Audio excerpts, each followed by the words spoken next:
Episode 12. Beneath the Stone. The stairway groaned under Leela's weight. The stone steps damp and narrow as she descended beneath the chapel. Charles followed reluctantly, his flashlight beam flickering in the claustrophobic dark. "Are we really doing this?" he muttered again, though softer this time, as if the shadows were listening. "We're already in it," Leela replied, voice steady. "The society left this place behind. But something tells me not all of them are gone." The air turned colder the deeper they went. The passage opened into a cryptan underground chamber, lined with stone coffins and faded tapestries bearing the Lancaster crest, candles, long since melted, set in dusty holders, and the stale scent of mildew clung to every wall. At the far end stood a large iron door. Its frame was carved with Latin inscriptions, the words barely legible. "Do you recognize any of this?"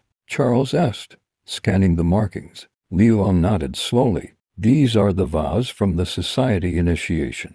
Uncle Thomas wrote about it in his journal." She reached out, brushing her fingers against the iron. It swung open with a shriek, revealing a chamber bathed in red like torches flickering along the walls. Bookshelves lined the room, their tomes ancient and bound in leather. At the center stood a round table, and on it, a ledger. Leela approached slowly. The book was cracked open, revealing a list of names, dates, and symbols beside each. One was circled, Eleanor Lancaster, 1894, initiated. Then another, Thomas Lancaster, 1963, expelled. And at the bottom of the page, written in fresh ink, Leela Lancaster, pending. Her breath caught. They knew I'd come. Charles moved beside her. "We need to get out of here." But footsteps echoed from the passage behind them. "We're not alone," Leela whispered. A figure stepped into the room, a man in a dark coat,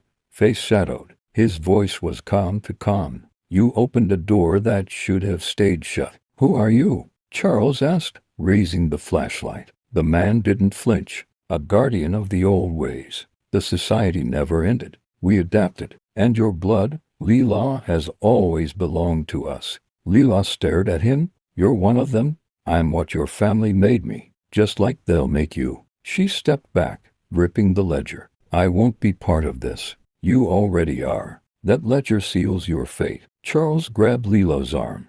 "Run." They bolted past the man, racing through the crypt. The torches flickered violently, as if the walls themselves were angry. The stairway loomed ahead. Behind them, the man's voice echoed, "You cannot run from your legacy." They burst into the chapel above, gasping for breath. Leela turned, ready to slam the door shut, but the man never followed. Only silence, only the wind. Outside, daylight had vanished. The woods were drenched in fog again. Leela clutched the ledger to her chest. She had the truth now, but exposing it might cost her everything. Like and subscribe.